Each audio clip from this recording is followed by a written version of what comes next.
And welcome to Sam Houston State University Newton Gresham Library website. This video is going to show you how to search using more of the parameters and resources available in our library quick search. On the library's homepage, we're going to do just a quick search. Let's try searching schizophrenia. And I'll click search or enter. So first off, I can see that I'm not signed in, so I'm going to use one of these buttons in the top right or under the search box to sign in. This just makes sure that all features are available. You can immediately access the resources, that kind of thing. We have 352,000 results over that, so that's really too much. And I want you to realize what some of the resource tools are that we have that can help to limit your results, change them, and show you just what is being searched during this. Right now we're searching everything. We could change that to where we only search what is in our library catalog specifically. And if we do that, that'll change it to, and we click search, this little search magnifier here, that'll change it to over 3,000. So a big difference. And this is going to be stuff that is found in our library physically usually, movies or resources, books, articles, but things that are usually physically available. And we do see there are some online available as well because they've been placed in the catalog. So that's our library catalog. You can also search articles specifically, and we can just search articles. And then the last one you could do is course reserves. The thing is, it's all about the term that you've used. We've used schizophrenia. If I search course reserves, this says no records found. And that's because there's nothing that's been placed on reserve dealing specifically with schizophrenia. We could try a different term, like maybe psychology, and see if something comes up. Here we see there's 4 results. There are 4 items that have been placed on reserve for psychology. And the reserves are here in the library physically on the 2nd floor at our service desk. So let's go back to schizophrenia, just because that's the example that I'm choosing to use.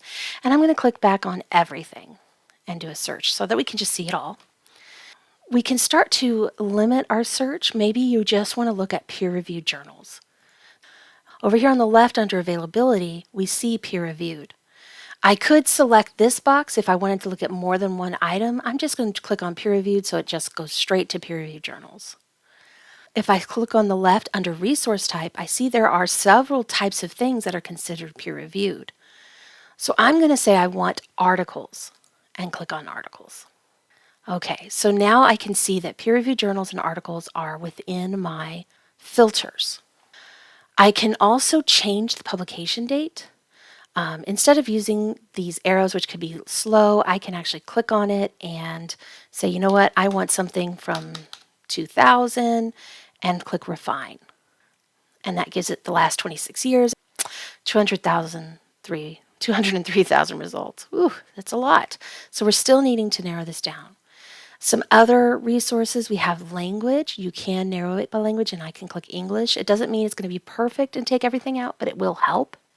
I could choose another resource type. I might say I would also like review articles. I might can look at the collection and say, where do I want these resources to be coming from? Which database do I want it coming from? Which resource? You can also choose the subject. Maybe I'm looking at schizophrenia specifically and I don't want anything else that it could be related to. I could also choose another subject, female.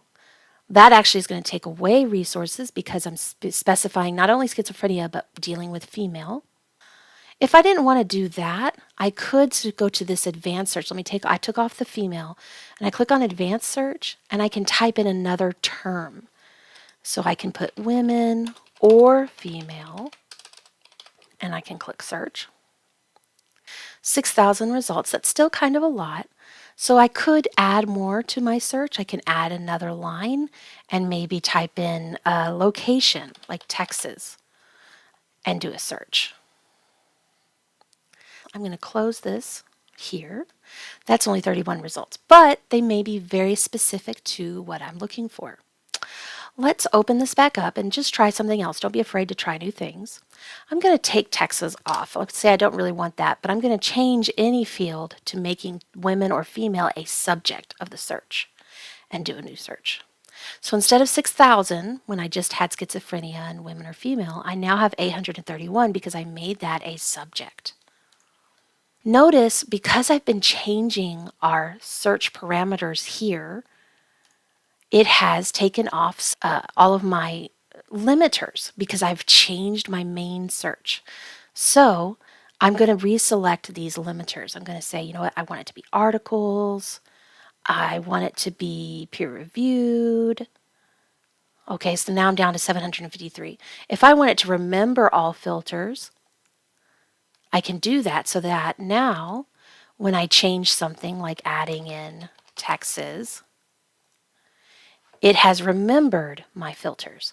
Now, if I'm going to take off Texas, let's do that again, make sure those filters are still there because I said remember all filters. So that's a way that you can ensure that you keep the filters you select as you're doing your search. I can reset the filters, and that takes off that item. It still has my last search that I did, the number that I did, but I can now change up what I'm finding and do a whole new set of research. Let's say I'm looking at books. I can click on books, and it shows me 7 books that are a part of this search. If I was interested, this one I can see is available at the library physically. There's stuff that's available online. Sometimes that'll be both. If you're looking for newspaper articles, let's say, I can click up here on newspapers and do a search that way because those are going to be kind of more separated out for more of the newspaper options. So here I can do schizophrenia. Just a real basic search first. I don't want to do multiple terms yet. All right, I see I have 103,000, so there's definitely room for more terms. So I'm going to say schizophrenia and women. That down to 5,043. There are still some of the limiters on the left, not as many as before because we're specifically in newspapers. We still have a lot of the normal tools like printing, citing. I can click on those 3 dots here and it'll open up some more of the options without having to click on the item specifically. If I wanted to read online, I can click on that if it's available online and it'll take me straight to it. I can also click available online and it'll take me to the detailed record and it'll show me where it's available. Sometimes there's more than one option that I can click on. And again, that's just accessibility. You can see a lot of those tools are still here. The title, all the information is here. We have some details that have been included as well. I'm going to click on the X and just close that out. You can always browse just by author. If you had a specific author, if you knew the title, you could browse for the title.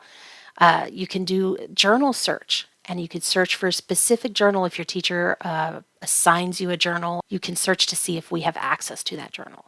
We do have where you could do the course reserves here instead of using the new search, and then you can type in the course name and the field if that's what you know. We do have our research guides. This will open in a new tab and it takes you to our guide page and you could go to a guide that would help you. I'm going to click on new search and it takes me back to the basic search page. If we go to the library's home page, I can always click on advanced search with quick search and it'll take me directly to the advanced option where we had the multiple boxes. Thank you so much for watching this video. Please reach out to your librarian if you have more questions. We're here to help you.